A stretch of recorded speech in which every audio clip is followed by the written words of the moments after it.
விஜய் எனும் நான்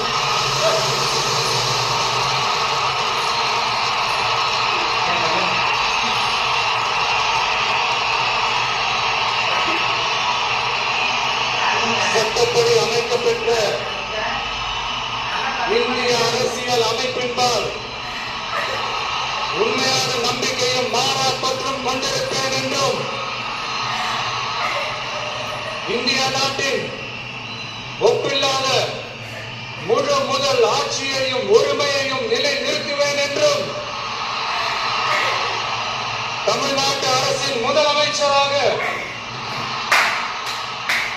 உண்மையாகவும் உளச்சான்றின்படியும் என் கடமைகளை நிறைவேற்றுவேன் என்றும் அரசியல் அமைப்பிற்கும் சட்டத்திற்கும் இணங்க அச்சமும் ஒருதலை சார்பும் இன்றி விருப்பு வெறுப்பை விலக்கி பலதரப்பட்ட மக்கள் அனைவருக்கும் நேர்மையானதை செய்வேன் என்றும் ஆண்டவன் மீது ஆணையிட்டு உறுதிமொழிகிறேன்.